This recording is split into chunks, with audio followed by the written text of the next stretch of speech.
Bonjour à tous et bienvenue pour ce nouveau test. Aujourd'hui, on va parler DAC USB-C avec le Hermen Sparrow. Je remercie d'ailleurs donc Audio du Village, Guillaume qui me les a prêtés, avec d'ailleurs le Hermen TR Amp que vous pouvez voir ici. Ce qui fait que ce petit DAC USB-C est vendu tout de même 230 € et va aller chercher une cible un peu particulière, on va voir ça après, enfin particulière, on va dire un peu plus orientée sur des gros casques, avec donc son ES9280 QCM, si je dis pas de bêtises au niveau de la fiche technique, donc un DAC assez réputé, voilà, le ES9280 Pro, pardon, de chez Sabre, et qui en plus de ça, la particularité où on peut débrancher le câble. Donc c'est intéressant, en plus de ça, il a du 2.5 mm. Alors qu'est-ce que ça vaut réellement? On voit ça tout de suite. Alors le montage est fait pour les Hermen Sparrow, mais il manque une petite chose.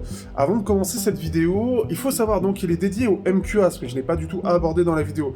Tout simplement parce que le format MQA, qui a été très mis en avant et très vendeur, notamment par des plateformes de streaming, est en réalité assez mensonger. Et malheureusement pas très bien, pas très utile, voire un peu plus mauvais que des vraies solutions non compressées, ce qui fait que je vous mets un lien dans la description, ce sera sûrement en anglais, mais dans tous les cas, voilà, ça a été débunké, le MQA, et dans la réalité, c'est pas si bien que ça, ce qui fait que je ne prends pas du tout compte, parce que ça n'a pas d'intérêt, c'est juste une valeur marketing en plus, qui n'est pas dédié spécifiquement à Hermen, il y en a d'autres qui ont fait ça, mais il n'y a pas d'intérêt à parler spécifiquement du fait qu'il arrive à décoder du MQA mieux que les autres ou quoi, enfin qu'il le décode, ça n'apporte rien dans la réalité. Au passage, vous pouvez passer sur le Discord si vous voulez, et on a une partie debunk audio en plus de notre partie discussion, ce qui fait qu'on fait très attention à ce qui pourrait arriver et donc justement d'éviter tous ces pièges.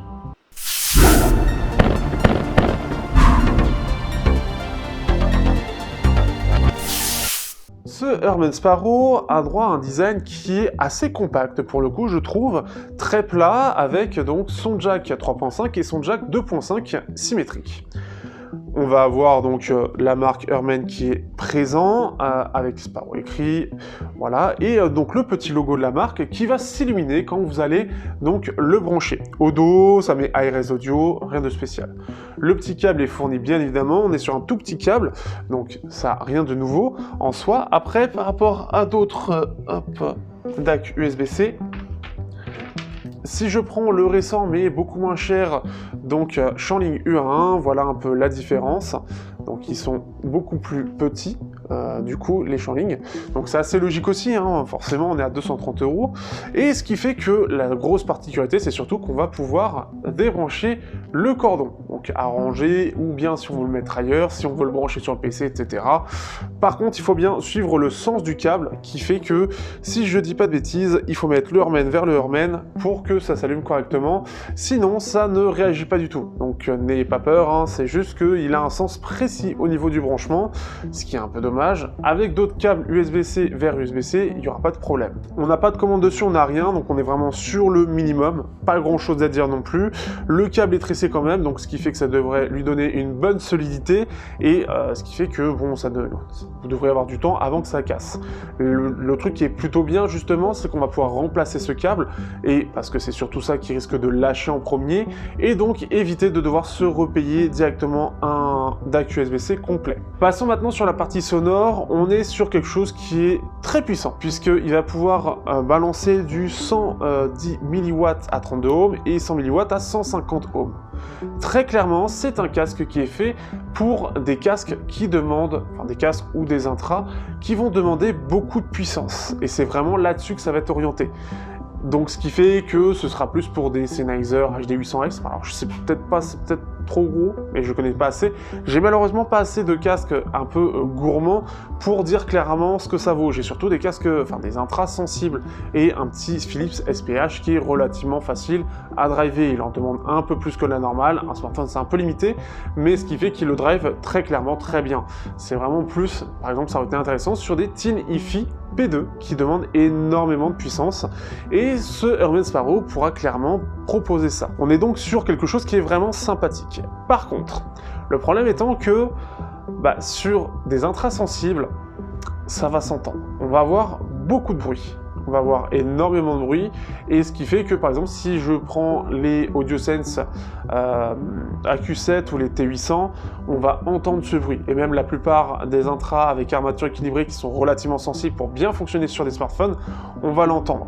Autre problème avec ça, c'est que quand on a beaucoup de bruit, vous savez les fins de musique où c'est tout doux, bah là ça ne l'est pas, et on entend vraiment le bruit, on entend que la musique se cache derrière le bruit, et ce qui fait que ça fait pas très bien, comme s'il y avait un peu de compression pour certains. Si certains, ça peut parler un petit peu plus. Donc ça fait pas propre, et clairement on va pas prendre de plaisir avec. Ce qui fait que je l'ai pas forcément beaucoup utilisé, parce que j'ai surtout des intras relativement sensibles.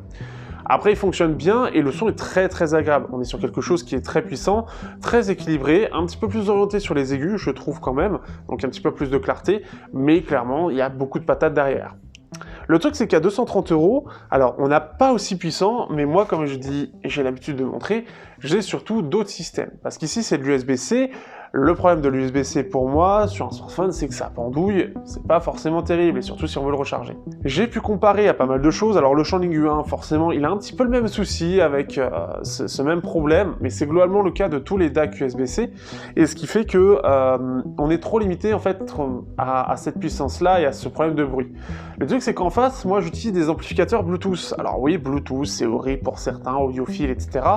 Mais ça a clairement fait ses preuves, et j'en suis très content, ça reste un benchmark pour moi.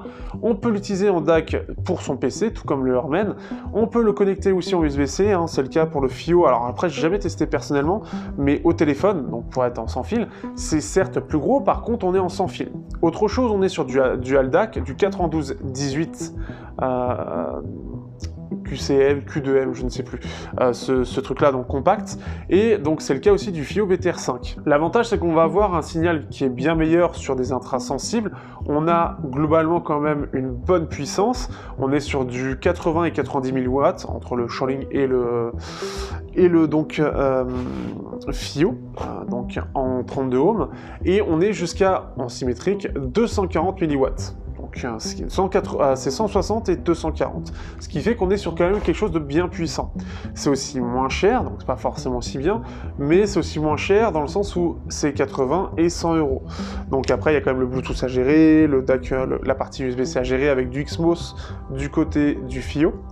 Mais ce qui fait que, est-ce que je l'ai trouvé réellement intéressant, à moins que vous soyez vraiment absolument orienté sur du côté pas du tout de Bluetooth, mais aussi le fait que vous ayez des casques très gourmands qui ont fonctionné en 3.5, bah pas vraiment. Je le trouve extrêmement cher, alors peut-être qu'il faudra de toute façon plus d'expérience dans d'autres DAP, etc. pour faire une comparaison, mais ce qui fait que, en tout cas, dans mon utilisation, je n'en ai pas trouvé trop l'intérêt, la plus-value.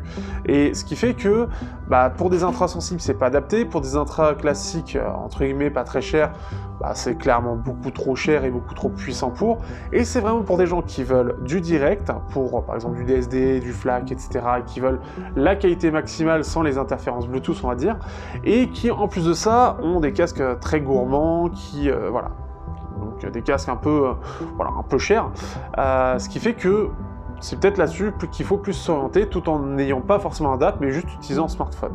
C'est vraiment très orienté, donc ce qui fait que c'est un peu particulier, mais il y a des contraintes quand même. Alors après, voilà, je ne suis pas le plus adapté, je vous conseille de regarder d'autres tests de gens qui auront plus de DAP et plus de DAC USB-C un peu cher, qui fait que ça pourra peut-être faire l'affaire. Une autre chose aussi, vous avez aussi, alors le W1, je crois c'est Luxurion Precision W1, qui fait un DAC USB-C, qui est absolument incroyable apparemment pour certains. Je ne sais pas quelle est la qualité de ce dernier malheureusement, et ces derniers ne savent pas la qualité du Herman. Donc la possibilité de le comparer à ce qui aurait pu être son concurrent direct est un peu compliquée. En tout cas, j'ai pas été totalement convaincu par ce Herman, mais c'est pas totalement mauvais, c'est juste pour une cible particulière dont je ne fais malheureusement pas encore partie.